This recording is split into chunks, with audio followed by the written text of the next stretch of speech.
It is time to take a look at my personal Certina Super PH1000m limited edition as printed right on the dial in the orange colorway. Of course, this one drew my attention with my 2024 goals of collecting as many orange dial watches that appeal to me and just seeing how that ends up. This one's, it's not as bold orange as, say, like, my Monster or, a Vulcane or, even the Vero open water, right? However, this thing still is orange. It is indeed orange. It's more of a yellowy orange, and then, of course, it has an orange hand as the minute hand, as well as some darker orange markers going around the perimeter of the dial. But the watch is just too dang cool with the history behind it and the fact that it's, a Certina. I don't have a whole lot of Swiss-made orange dial watches. When you go on the hunt for a Swiss-made orange dial watch, there's just not as many as you will find, say, in the Seiko lineup or the microbrand lineups. That's just factual. They're out there for sure. I've been looking at them, but this one stood out for many reasons. And we'll cover some of those details a little bit into the video. First off, let's start with the size. Online, they claim 43.5mm. Maybe you just measure it a little bit different, but I measure basically straight across at 44mm. The lug-to-lug is a 48. That really helps with the size of it being a more respectable, lug-to-lug. It's not like a 50 or anything like that. 48 is proper. That's good. Thickness, 14.4. Some might think that's a little bit on the thicker side. However, you have a thinner mid case here, and a lot of that thickness is pushed out from the case back to make room for the movement and to accomplish that 1,000-meter water depth rating. So 14.4mm for a 1,000-meter water depth rating, totally fine with that. 20mm lug opening and a 6mm signed screw-down crown. You have a helium escape valve over on the left-hand side of it. And then you have this very interesting case shape and bezel. And the bezel is a little more interactive than you would think, as well as a pretty nice looking case back with, of course, the Certina DS Turtle and some texturing on there, as well as some information, some solid information that is critical, in my opinion, if you're going to do a limited edition. Please number them. This is number 769er of only 1,000. The price point also is roughly 1,000. Some people do not like the fact that it says limited edition on the dial. I am in the camp of liking it. I love limited edition watches, so if you're going to give me one, you write it on the back, write it on the front, write it on the strap, write it on the box. I don't care. Put it everywhere. The more limited edition print on it, well, I mean, you could get carried away, but I mean, test me. Maybe I'm okay with it. Maybe it says limited edition on the hand. Let's go nuts. So, real quick, I gotta show you the strap. Because it's my watch, I'll put whatever I want on it. Well, guess what I want on it? I want a Strap Habit FKM rubber strap.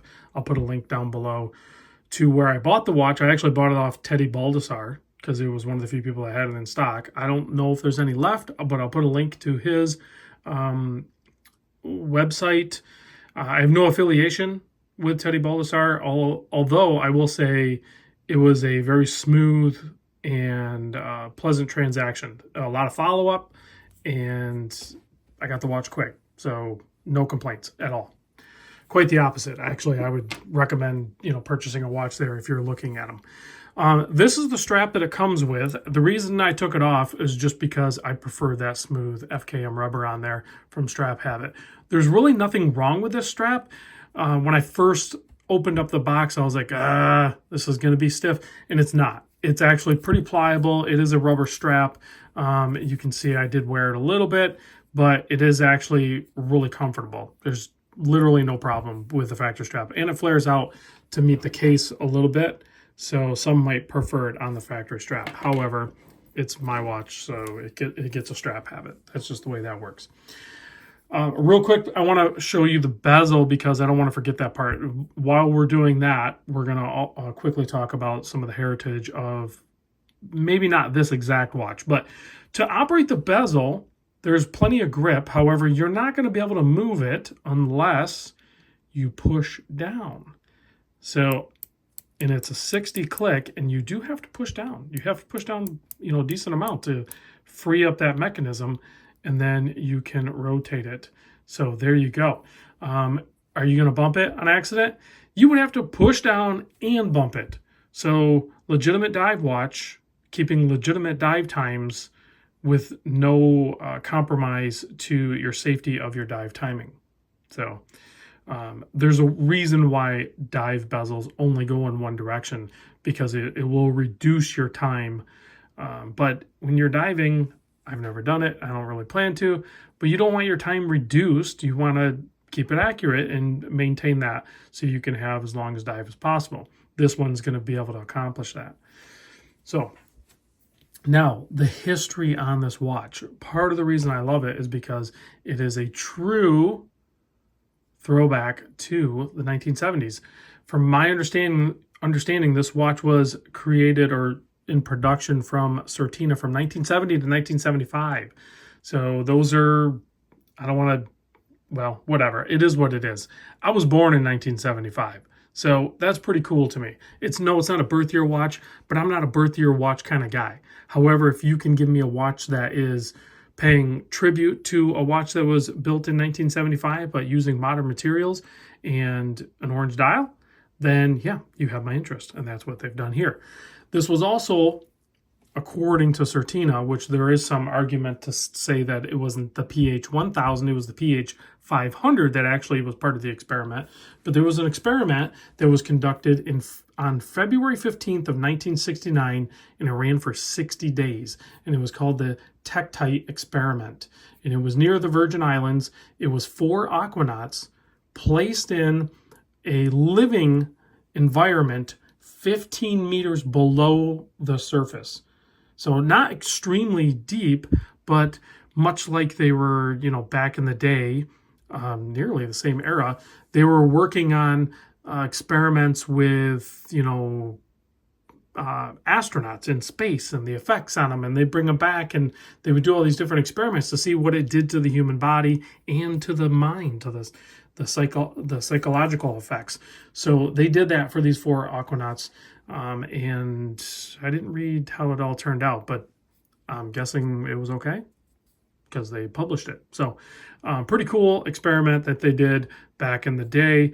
And they, of course, you know, all were provided dive watches. There was probably some other ones too, but that's what this one is kind of designed after. So let me take off the Seiko Monster and let's put the Certina on my 7 1/4 inch wrist so you can see what that looks like. Okay, there it is. So nice size watch, nice balance to it. I could see maybe you getting like a Milanese mesh type bracelet for it potentially, but honestly, I'm completely comfortable just wearing it on the FKM rubber straps. That's, you know, summertime. That's typically what I'll be wearing anyway. So this one would just live on this strap, or maybe one with color or something. But basically, this is what it's going to get.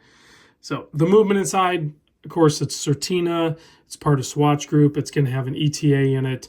It is a Powermatic 80.611, so it has an 80-hour power reserve, and of course it has like all the goodies inside, so it's, you know, a little more anti-magnetic and all that good stuff, and it'll be a nice addition to any collection. This, of course, like I said, is a limited edition. There is a non-limited edition version that would be a black dial. That's going to be a little bit, you know, more timeless, safer potentially for a lot of people, and, you know, easily accessible, because these will become unavailable at some point if they are not already.